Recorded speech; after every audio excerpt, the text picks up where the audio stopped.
Hi hello friends, welcome back to my channel. Friends, ನೀವು ನೋಡ್ತಾ ಇದ್ದೀರಾ Kavita's Kannada recipe channel. Friends, ಇವತ್ತಿನ ವಿಡಿಯೋದಲ್ಲಿ ಬಾಯಿ ರುಚಿ ಕೆಟ್ಟಾಗ ಏನು ತಿನ್ನೋದಕ್ಕೆ ಮನಸ್ಸೇ ಆಗೋದಿಲ್ಲ. ಸೊ ಆವಾಗ ನೀವು ಈ ರೀತಿ ಒಂದು ಸೈಡ್ ಡಿಶ್ ಇದ್ದರೆ ಒಂದಲ್ಲ ಎರಡು ತಟ್ಟೆಯಷ್ಟು ರೈಸ್ನ ಖಾಲಿ ಮಾಡ್ತೀರಾ, ಅಷ್ಟು ಟೇಸ್ಟಿಯಾಗಿರುತ್ತೆ. ಸೊ ಫ್ರೆಂಡ್ಸ್, ಬನ್ನಿ ಹಾಗಾದರೆ ತಡ ಮಾಡ್ದೇನೆ ಈ ಒಂದು ಇನ್ಸ್ಟೆಂಟ್ ಆಗಿರುವಂಥ ಸೈಡ್ ಡಿಶ್ ರೆಸಿಪಿನ ಯಾವ ರೀತಿ ಮಾಡೋದು, ಇದಕ್ಕೆ ಏನೆಲ್ಲ ಇಂಗ್ರೀಡಿಯೆಂಟ್ಸ್ ಬೇಕಂತೇಳಿ ನೋಡ್ಕೊಂಬರೋಣ. ಓಕೆನಾ? ಮೊದಲೇದಾಗಿ ಈ ಒಂದು ಸೈಡ್ ಡಿಶ್ನ ಮಾಡೋದಕ್ಕೆ ಇಲ್ಲಿ ನಾನು 250 ಗ್ರಾಮ್ನಷ್ಟು ಹಸಿಮೆಣಸಿನಕಾಯಿನ ತೊಗೊಂಡಿದ್ದೀನಿ. ಇದನ್ನು ಒಂದ್ಸರಿ ಚೆನ್ನಾಗಿ ವಾಶ್ ಮಾಡಿಕೊಂಡು ಸೆಂಟ್ರಲ್ಲಿ ಈ ರೀತಿ ಕಟ್ ಮಾಡಿ ತೆಗೆದಿಟ್ಕೊಳ್ಳಿ. ಸೊ ಇವಾಗ ಒಂದು ಪ್ಯಾನ್ಗೆ 1 ಕಪ್ನಷ್ಟು ಕಡಲೆ ಹಿಟ್ಟನ್ನು ತೊಗೊಂಡಿದ್ದೀನಿ. ಅಂದರೆ ಬಜ್ಜಿ ಬೋಂಡ ಎಲ್ಲನೂ ಮಾಡ್ತೀವಲ್ವ, ಅದೇ ಒಂದು ಕಡಲೆ ಹಿಟ್ಟನ್ನು ತೊಗೊಂಡು ಅದನ್ನು ನೀಟಾಗಿ ಒಂದ್ಸರಿ ಹುರ್ಕೊಳ್ಬೇಕಾಗತ್ತೆ. ಸೊ ಹಾಗಾಗಿ ಇಲ್ಲಿ ನಾನು ಒಂದು ಪ್ಯಾನನ್ನು ಬಿಸಿ ಮಾಡೋದಕ್ಕೆ ಇಟ್ಟಿದ್ದೀನಿ. ಈ ಪ್ಯಾನ್ ಬಿಸಿ ಆದ ನಂತರ ಇದರಲ್ಲಿ 1-2 ಟೇಬಲ್ ಸ್ಪೂನಷ್ಟು ಎಣ್ಣೆನ ಹಾಕಿ ಈ ಕಡಲೆ ಹಿಟ್ಟನ್ನು ಇದರಲ್ಲಿ ಕೈ ಬಿಡದ ಹಾಗೇನೆ ಇದನ್ನ ರೋಸ್ಟ್ ಮಾಡ್ಕೊಂಡು ತಗೊಳ್ಬೇಕು. ಈ ಹಸಿ ಕಡಲೆ ಹಿಟ್ಟು ಇರುತ್ತಲ್ವ, ಸ್ವಲ್ಪ ಘಮ ಬರೋವರೆಗೂ ಫ್ರೈ ಮಾಡ್ಕೊಳ್ಬೇಕಾಗತ್ತೆ.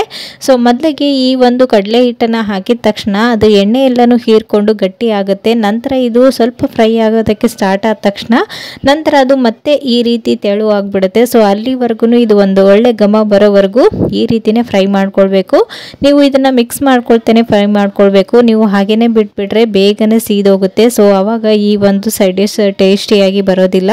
ಸೊ ಇವಾಗ ಇಲ್ಲಿ ನೋಡ್ತಾ ಇದ್ರೆ ಈ ಕಡಲೆ ಹಿಟ್ಟು ಕೂಡ ನೀಟಾಗಿ ಹುರ್ಕೊಂಡಿದೀವಿ. ಸೊ ಇವಾಗ ಸ್ಟವ್ನ ಲೋ ಫ್ಲೇಮ್ ಅಲ್ಲಿ ಇಟ್ಟು ಇದಕ್ಕೆ ರುಚಿಗೆ ತಕ್ಕಷ್ಟು ಉಪ್ಪನ್ನು ಕೂಡ ಸೇರಿಸ್ಕೊಂಡಿದ್ದೀನಿ. ನಂತರ ಒಂದ್ ಸ್ವಲ್ಪ ಗರಂ ಮಸಾಲ, ಮೆಣಸಿನ ಪುಡಿ ಮತ್ತೆ ಧನಿಯಾ ಪುಡಿ, ಜೀರಿಗೆ ಪುಡಿ ಹಾಗೂ ಒಂದ್ ಸ್ವಲ್ಪ ಅರಿಶಿನ ಕೂಡ ಹಾಕೊಂಡು ನೀಟಾಗಿ ಮಿಕ್ಸ್ ಮಾಡ್ಕೊಳ್ಬೇಕು.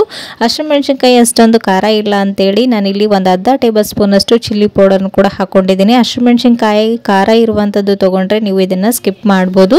ಸೊ ಇವಾಗ ಈ ಮಸಾಲೆ ಜೊತೆಗೆ ಕಡಲೆ ಹಿಟ್ಟು ಎಲ್ಲನೂ ಹೊಂದ್ಕೊಳ್ಳುವಾಗೆ ನೀಟಾಗಿ ಈ ರೀತಿ ಮಿಕ್ಸ್ ಮಾಡಿಕೊಂಡು ಈ ಸ್ಟಫಿಂಗ್ನ ರೆಡಿ ಮಾಡ್ಕೊಳ್ಳಿ.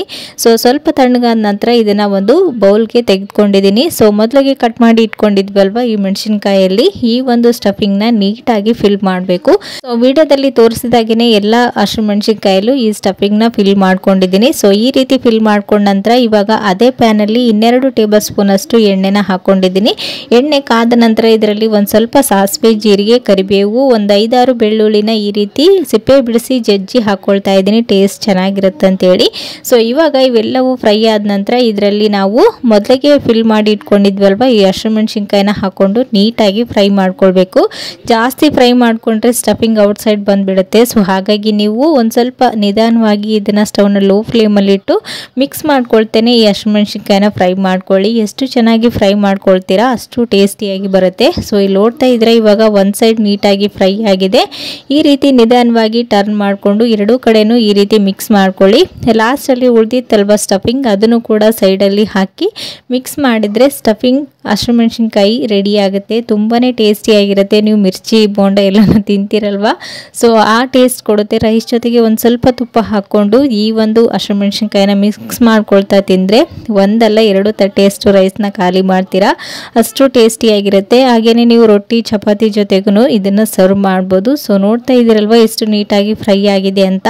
ಈ ರೀತಿಯ ಸೈಡ್ ಡಿಶ್ ರೆಸಿಪಿನ ನೀವು ಕೂಡ ಮನೆಯಲ್ಲಿ ಒಂದ್ಸರಿ ಟ್ರೈ ಮಾಡಿ ಹೇಗೆ ಬಂತು ಅಂತೇಳಿ ನನಗೆ ಕಮೆಂಟಲ್ಲಿ ತಿಳಿಸಿ. ಓಕೆನಾ? ಸೊ ಫ್ರೆಂಡ್ಸ್, ನೋಡ್ತಿರಲ್ವ ಇವತ್ತಿನ ಈ ಒಂದು ರೆಸಿಪಿ ನಿಮ್ಗೂ ಕೂಡ ಖಂಡಿತ ಇಷ್ಟ ಆಯ್ತು ಅಂತ ಅನ್ಕೊಂಡಿದ್ದೀನಿ. ಇಷ್ಟ ಆದರೆ ಪ್ಲೀಸ್ ಒಂದು ಲೈಕ್ ಕೊಡೋದನ್ನು ಮರಿಬೇಡಿ.